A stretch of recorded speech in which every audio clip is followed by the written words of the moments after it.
E 12 de outubro é comemorado o Dia das Crianças. Puxando o tema, recentemente, o Fundo das Nações Unidas para a Infância, Unicef, divulgou que o Piauí é o estado do Brasil com o maior número de crianças que sofrem com alguma privação não monetária. Segundo o levantamento, pobreza multidimensional na infância e adolescência 2022. O relatório utilizou da pesquisa nacional por mostra de domicílios contínua, dos anos de 2016 a 2022, que colhe informações sobre renda, educação, informação, água, saneamento e também moradia. Para apresentar os direitos das crianças e dos adolescentes, segundo a legislação brasileira, recebemos a advogada Ana Feijó. Bom dia, obrigado por receber aí, por aceitar nosso convite mais uma vez estar aqui com a gente, Ana. É sempre um prazer estar aqui com vocês conversando sobre essa temática, né? A temática dos direitos da criança e do adolescente, né? Esse relatório da Unicef é um relatório extremamente interessante e importante até para poder o próprio governo federal, o governo municipal, o governo estadual e identificar quais são as vulnerabilidades das crianças, dos adolescentes e poder estar ajudando essa população, né? E direitos, quando a gente resguarda os direitos de criança e de adolescente, está resguardando o direito de toda a sociedade, né? Eles é a nossa base, a nossa continuidade, né? Então... E em cima desse relatório, como está, né? Como se adequa, como está a nossa lei, né? A lei brasileira com referência aos adolescentes, crianças e adolescentes? Esse relatório da Unicef, né, que é o fundo da ONU, né, o Fundo das Nações Unidas para a Infância. Antes era um fundo que era um fundo emergencial. Hoje, como eles preveem uma atuação contínua, né, dentre os vários aspectos da vulnerabilidade, de onde as crianças e adolescentes são vulneráveis, eles têm também como missão agregar esses dados. Então, muitas vezes a gente tem uma noção de que as crianças estão com várias dificuldades, com várias privações, mas a gente não tem acesso aos dados. E nem se isso tem melhorado ou piorado. Isso. Aí não tem como fazer política pública, né? Não tem como a gente identificar como atuar, o que fazer, né, com essas populações. O que acontece? A ONU, utilizando vários outros parâmetros, vários outros estudos, né, através da Unicef, juntou esses dados e conseguiu, por exemplo, verificar que hoje nós temos de 60% a 62% de crianças e adolescentes, que seria, então, entre 7 a 17 anos, né, ou menores de 7 anos, que têm aspectos vulneráveis que é além da falta do dinheiro. Né? Isso é no Piauí? Isso é no Brasil inteiro. Brasil todo, no certo. Brasil todo. O que chamou a atenção foi o posicionamento do Piauí diante dos outros estados, né? No Piauí existem aspectos que melhoraram, mas também existem aspectos que pioraram. Né? Para você ter noção, hoje nós temos esse estudo, ele vê, por exemplo, a questão da educação. E a educação não é só você ser analfabeto, né? Eles também verificam se a criança ela sabe ler e escrever, ela está na escola, ou se ela está na escola e ela não sabe ler e escrever. E tem um dado interessante. Nós temos hoje crianças na escola, acima de 7 anos, que não sabem ler e escrever, são analfabetas. Mas o que foi que aconteceu? Com a pandemia, né? Algumas situações se efetivaram e as crianças foram tendo uma aprovação automática, né? Foi aquela sistemática que foi super complicada, o ensino remoto, essa primeira infância. Teve uma dificuldade maior de ter acesso a esse ensino remoto. Como é que você vai pegar uma criança que era para você estar mexendo com atividades lúdicas, mexendo com materiais, que é para poder saber o formato das letras, e você já não tinha esse contato, né? Passamos muito tempo sem esse contato. Pra você ter noção, nós tivemos atraso na fala das crianças, porque essas crianças que antes viam os pais, as pessoas conversando, olhando como a boca se movimenta, essas pessoas estavam de máscara. Então as crianças elas tiveram essa dificuldade de aprender a falar. Avalie os estudos. É verdade. Então esse dado da Unicef faz com que a gente tenha atenção em vários aspectos. E aqui a gente não está falando só de pobreza de quem não tem dinheiro. A gente está falando do acesso. Esse relatório é sobre acesso a direitos que o ECA no Brasil garante.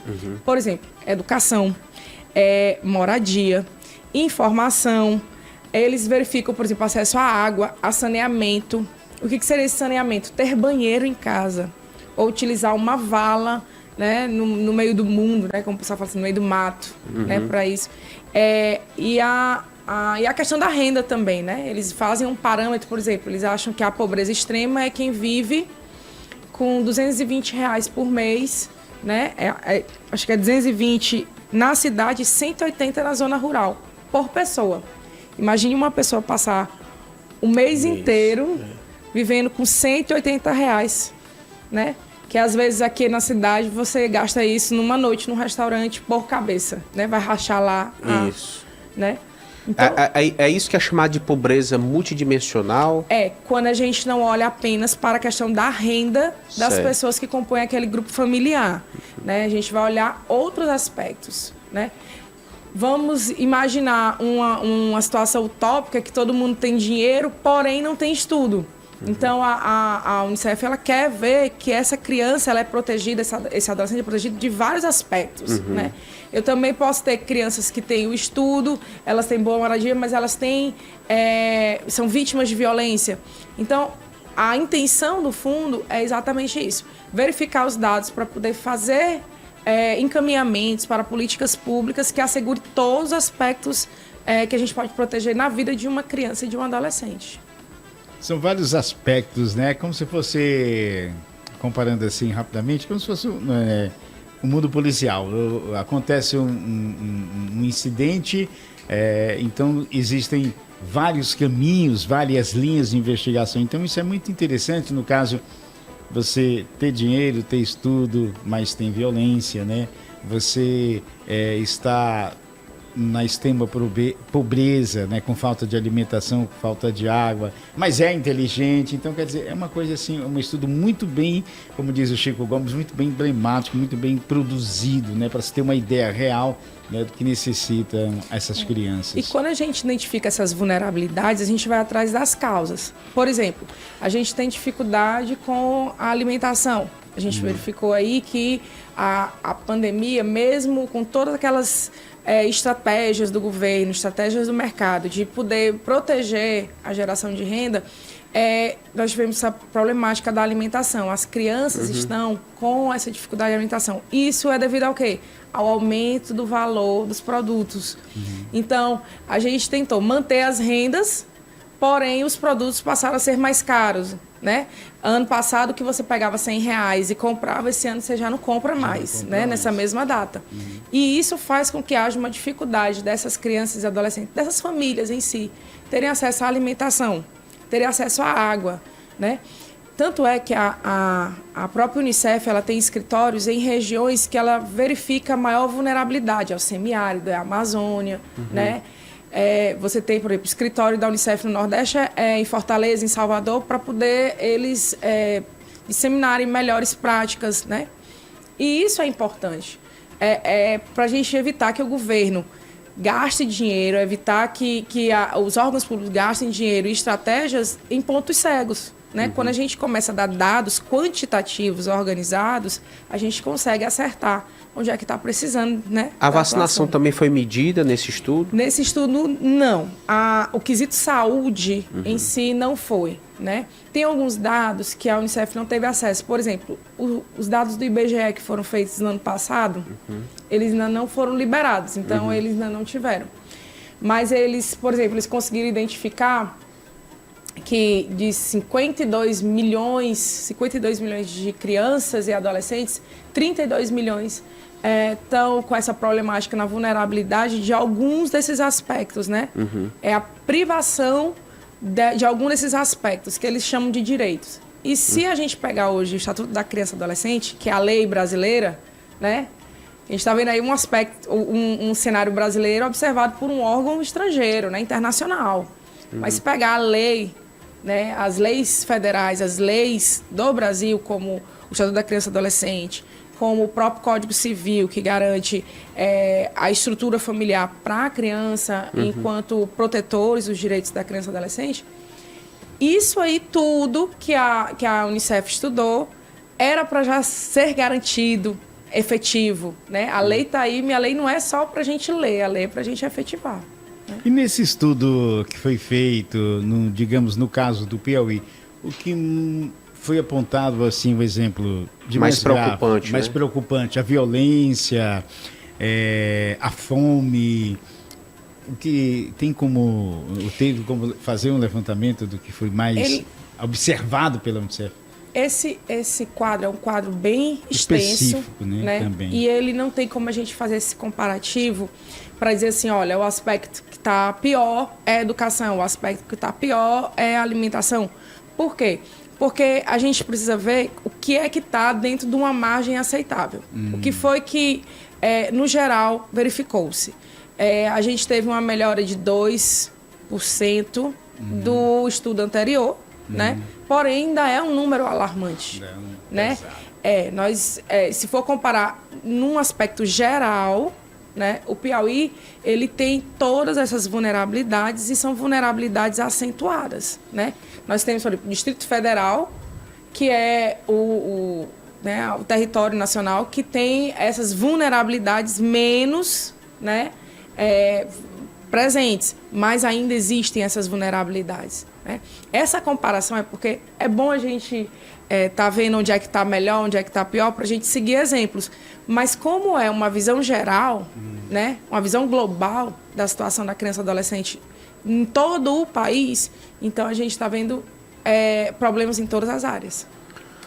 Certo. Doutora, eu gostaria de aproveitar a sua presença, até como especialista também, para a gente conversar sobre o ECA, né, o Estatuto da Criança e do Adolescente. No senso comum, muitas vezes, há uma interpretação de que é um estatuto para proteger crianças infratoras, que retira responsabilidades das crianças. Qual seria realmente o objetivo da lei, de acordo com o que está previsto lá? Olha, esse mito, né, que fala assim, o menor delinquente, né, que é uma palavra que já não deve ser usada, né? O menor infrator, ele vai protegido, ele não sofre as penas, né? Então, vamos ver. Sabe que pode fazer e não vai dar em nada. Não vai dar em nada, né? O menor infrator, ele é sim retido, ele é apreendido. Óbvio que a prisão dele não é a mesma prisão que os adultos, né? Não é a mesma forma dos adultos. Porque se até a prisão para os adultos, a finalidade seria a ressocialização, né?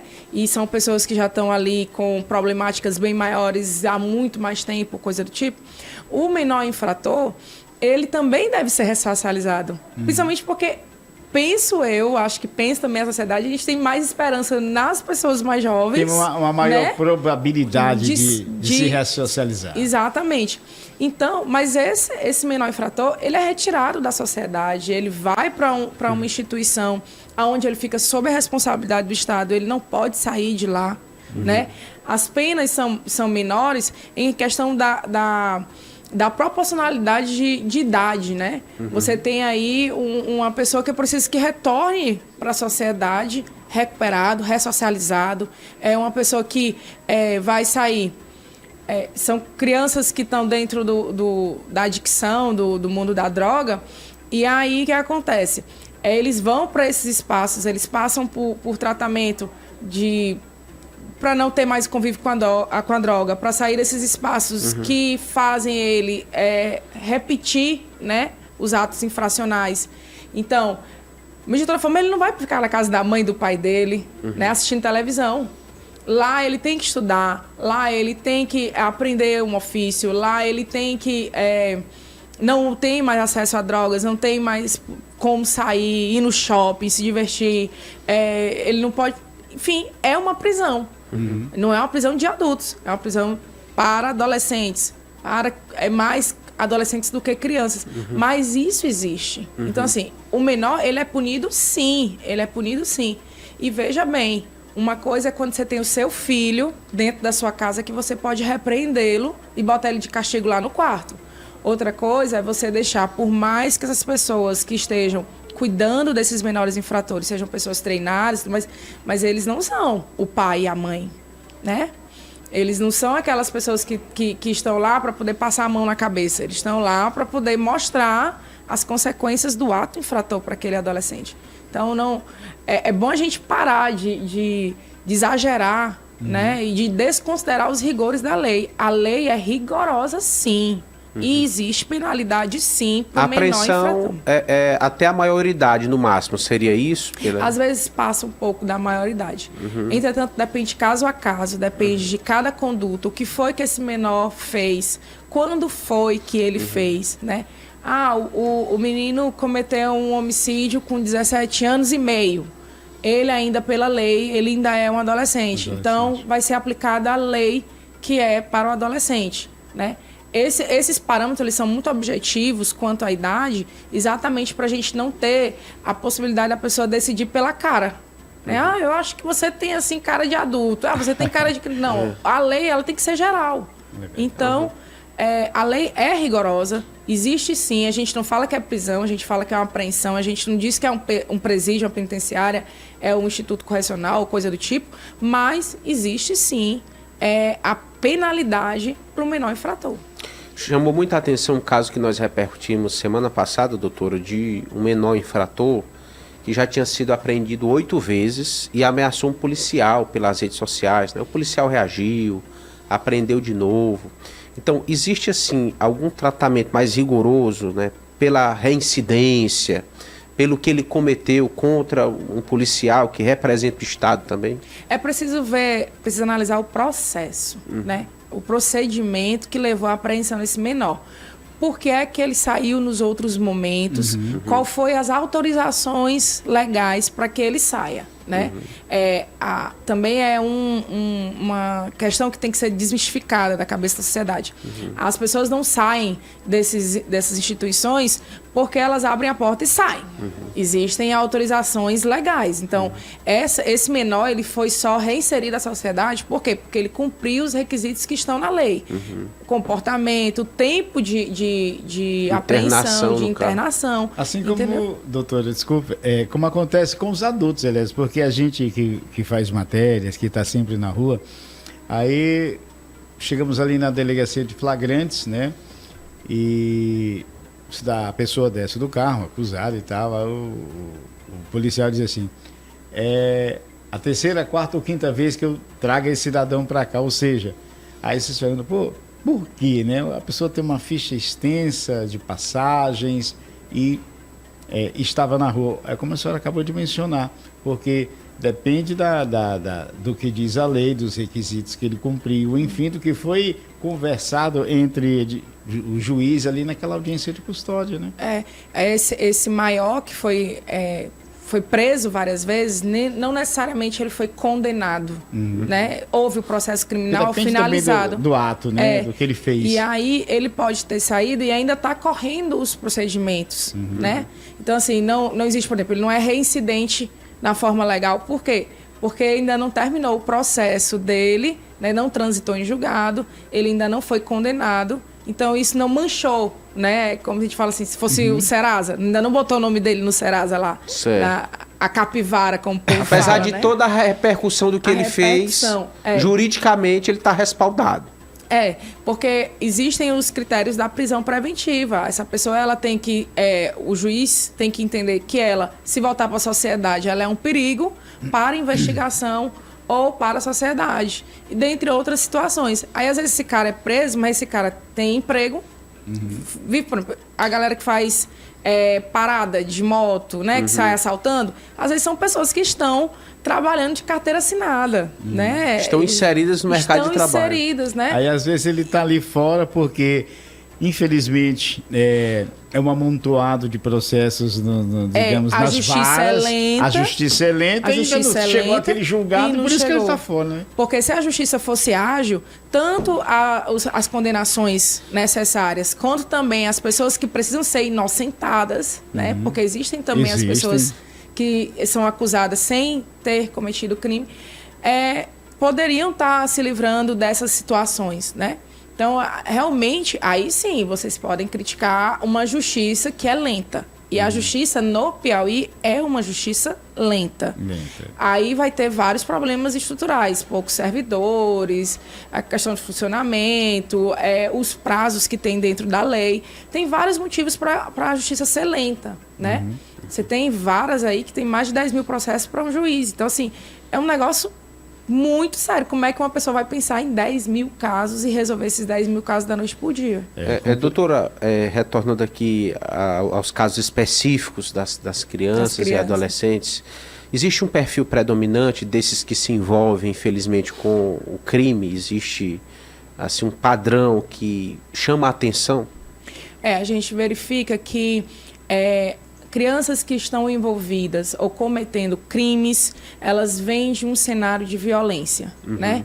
Então, são crianças que se socorrem na representatividade do grupo criminoso, organizado, para se sentirem protegidas, aonde elas não se sentem protegidas dentro do lar, né? Certo. E nem pelo Estado.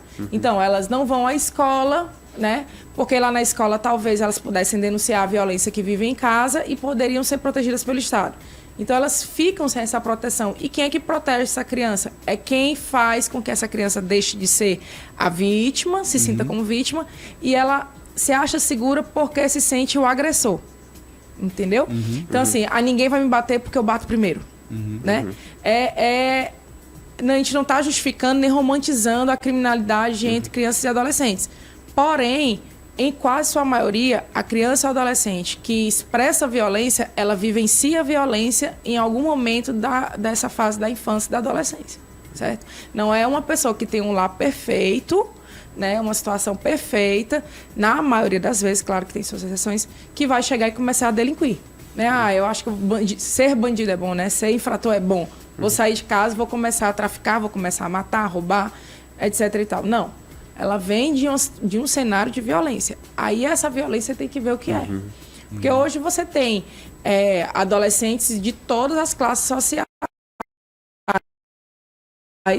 que podem ser vistos envolvidos com crimes, né? De todas as áreas. Mas em regra são esses que já vêm de uma base desestruturada. Via de regra, Como tem o estudo, né? Como tem o estudo, um exemplo. A pessoa, às vezes, o adolescente, ele teve um bom pai, uma boa mãe, teve uma estrutura escolar excelente que foi dispensada para ele, né? Tem uma vida relativamente confortável, mas por um motivo ou outro, por assistir, digamos assim, não sei, um exemplo somente, às vezes assistir muitos jogos, ver muita violência, conviver. Às vezes ele pode ter tido uma atenção dos pais, mas a convivência dos pais não é boa, né? Então ele vai vivendo naquele clima e muitas vezes ele quer escapar, sair daquele mundo. Aí é aí onde mora o problema, né? Onde ele vai se enveredar para poder sair daquela situação. A gente tem que parar de tratar crianças e adolescentes como mini adultos. E hoje nós temos uma sociedade extremamente competitiva, onde as crianças e adolescentes passam 14 anos da vida deles, 14 a 16 anos, dentro de uma escola, sendo preparadas para uma maior competição que é o vestibular. Então, você tem crianças que estão competindo há 14, 16 anos e chegam aos 18 anos com uma meta: você tem que passar no vestibular. Dentro dessa necessidade, dessa competição, você tem essas crianças vivendo outras competições internas, de estética. A gente está vendo aí as redes sociais um prejuízo terrível. Crianças sendo... tirar a visão, a aparência de criança para poder serem mini adultos. Tem crianças com celulares caríssimos porque precisam tirar fotos muito boas, né? Então essa exposição... Para se sentirem incluídos, né? E aí elas também começam a trabalhar com a exclusão, quando você não entra dentro desses padrões sociais. Então, assim, são vários aspectos. Aquela criança vem de família rica, organizada, pais bons, mas, por exemplo, é uma criança que sofreu uma violência sexual, que ela é tão inocente que nem ela mesma sabe que viveu, mas ela vive aquele momento de estranheza, de tristeza, porque foi tocada, porque foi bulinada, né, abusada, e você não sabe disso, e os pais não sabem, e aquela criança começa a apresentar um quadro depressivo, e os pais não sabem qual é a razão disso. Existe uma resistência hoje do tratamento psicológico, do tratamento psiquiátrico de crianças e adolescentes. Então, assim, a ansiedade... Nós trabalhamos, vemos Teresina, índices de suicídio entre crianças e adolescentes. Então, tudo isso a gente precisa parar. O mundo está precisando de um pequeno freio. Vamos respirar. Para de mexer no celular um tempo. Desacelera, né? Esquece as redes sociais.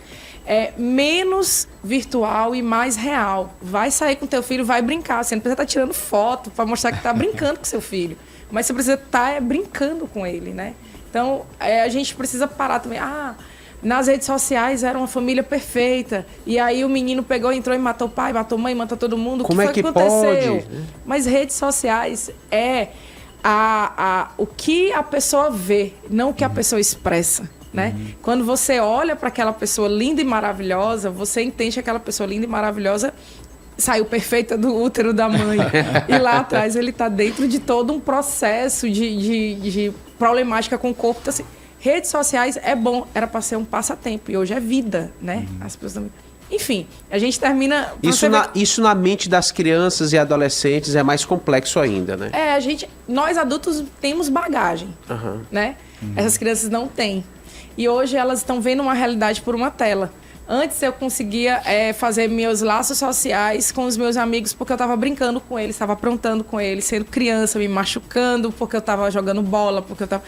Hoje as crianças estão se vendo por telas. Né? Verdade. A gente não sabe nem conseguir dimensionar o comportamento. Hoje até na hora da alimentação, doutora, o pai, meu filho, venha jantar, venha merendar, é uma colherada, uma mordida num bolo, num pão e no jogo, enfim, não sabem, hoje muitas delas não sabem separar e os pais não têm aí, digamos assim, um controle, né, sobre essas crianças, enfim. A gente está com tanta pressa que até como a gente absorve as informações através dessas telas é inacreditável. A gente vive de ver vídeos de 30 segundos. A gente se informa sem ler os textos só pelas manchetes. Isso. Né? Então tudo é muito imediato. E as pessoas estão deixando de viver a parte real da vida, sabe? E isso faz com que essas crianças também não consigam se visualizar, se entender. Aí a criança se sente desprestigiada ou tem um sentimento de fracasso, sendo que ela é apenas uma criança, porque não conseguiu corresponder a esses padrões. Exatamente. E também temos uma geração de pais, eu falo assim, de genitores, né? Mães e pais que transferiram a responsabilidade da criação dos filhos à escola, que transferiram a responsabilidade para os aplicativos, ninguém mais conta história, bota um aplicativo para poder contar a história, né? Pais não cantam com crianças, botam um aplicativo para tocar a musiquinha, bota Alexa, cante a música de Niná pro meu filho, né? Então, assim, você transferiu. E aí, quando a criança e o adolescente não conseguem idealizar a primeira autoridade que deveriam ser os pais, você não tem essa criança e adolescente reconhecendo a autoridade do Estado. E o Estado estabelece normas. Então, se você não obedece às normas iniciais, que seriam a que você vivencia dentro do lar, você também não reconhece o Estado. Você não tem medo de ser punido pelas pessoas que deviam mais te amar, que é o teu pai e tua mãe. Você vai ter medo de ser punido pelo Estado? Que é uma ficção, né? É aquela sensação. É uma mão invisível, né? É uma mão invisível. Então, é um problema estrutural e que as pessoas têm que notar que é fácil ver aonde elas estão errando. É quando você olha, até se você pegar um aplicativo, eu não vou dizer o nome desse aplicativo, mas é um aplicativo de fotos e vídeos, e lá tem assim, quanto tempo você passou nesse aplicativo hoje? E aí você olha e você passou 6, 7 horas. Gente, uma jornada de trabalho é 6 horas. Então você está passando uma jornada de trabalho dentro do aplicativo, vendo fotos. E as pessoas só com entretenimento, às vezes com futilidade, né? Aprendendo fazer uma bomba, mas você não aprende a fazer a comida que teu filho gosta, né? Ou você tem aquele momento com teu filho. Então, assim, parar de dizer que a criança ou adolescente que é delinquente porque nasceu ruim, né? É a realidade que acontece. São as circunstâncias que levam ela... E existe sim, nós tivemos um caso do menino que foi recuperado dentro de uma situação de vítima, né? Alguém pegou e estava torturando ele para receber informações sobre um tio, né? Que esse tio tinha cometido um crime e estavam lá torturando, outros criminosos estavam torturando ele. E a polícia foi lá e resgatou essa criança. 1 ano depois, eles aprenderam a criança. Ele já estava trabalhando para as pessoas que torturaram ele. Por quê? Porque ele não se sentiu protegido. Ele achou que a saída para ele ter sobrevida era exatamente isso, se juntar àquela situação. E é aterrorizante você ver uma criança de 11 anos, de 10 anos, com tanto ódio dentro de si. E eu vi as cenas e é algo assim para você pensar, meu Deus, onde é que nós não protegemos essa criança? Nós todos, né? Se essa família é uma família que atrapalha e que viola a criança, quando nós de fora não protegemos com as ferramentas certas, nós também estamos causando a criação daquela criança delinquente. Eu estava passando um dia, semana passada, com um amigo, em um local que aconteceu um acidente. E eu passei nesse local, eu tenho 55 anos. Eu passei nesse local, Eliezer, eu tinha aproximadamente 12 anos de idade. Então, aí eu disse para o meu amigo, cara, o que se fala, o que se faz, o que uma criança vê é incrível, porque fica gravado. Né? Ainda hoje eu passo naquele local, eu vejo as imagens na minha mente, né? Daquele carro virado, batido. Então, quer dizer, o que se faz, né, a uma criança, o que se diz, né? Porque o pai, enfim, o tutor, ele é o espelho, né? Então, se você trata bem, faz o bem, essa criança vai ver o bem a vida toda. Então, se você trata mal, é como você disse, ele preferiu se juntar, né, a essas pessoas para poder se livrar. Então, quer dizer, o que se joga na mente de um adolescente nessa idade, eu acho que é o tempo da percepção, né? Digamos aí, de 8 anos até 13, 12 anos, aquilo fica gravado e é aí que vem os traumas, né? Nós estamos hoje cuidando da cabeça de crianças que foram danificadas, né? A mente das crianças que foram danificadas por adultos que tiveram suas mentes danificadas enquanto crianças, né? Então, você tem aí um problema geracional, né? Gerações e gerações de pessoas que precisam ser acolhidas, precisam ser cuidadas, para poder não repetir esses problemas com as novas gerações. Ok.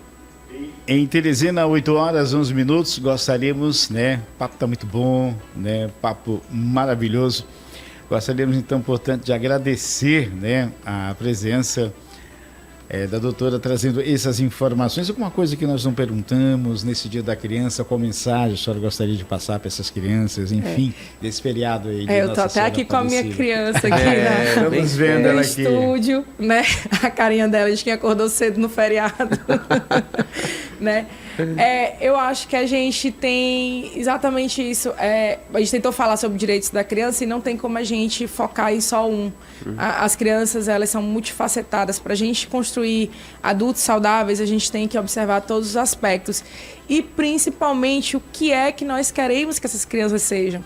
Então, se a gente negligenciar o tempo dessas crianças, dar essa responsabilidade para outras pessoas, a gente não tem certeza de como essas crianças vão se tornar adultos futuramente. É importante que a gente ame, né? Antes de tudo, a gente ame e decida pelas crianças. Eu sou pai, eu sou mãe, quis ser pai, quis ser mãe. Foi uma situação que aconteceu? Ok, mas as crianças estão aí. As que nasceram estão aí. Então, nós temos por obrigação cuidar. Né? Os problemas dos adultos são dos adultos, a gente não pode transferir os problemas dos adultos para as crianças. Criança é a raiz, né? A sementinha que vai dar a nova geração, novos adultos, então vamos parar de causar os problemas nesses novos futuros adultos, né? Então, cuidar das nossas crianças, por favor. Então, nosso muito obrigado a Ana Feijó, advogada, que veio aqui falar aí, né, a respeito aí das crianças, né, das crianças e do adolescente. Esperemos mais vezes contar com você, né, para que juntos, né, possamos estar aqui tratando, né, com referência a esse assunto. Muito obrigado e um bom feriado para você.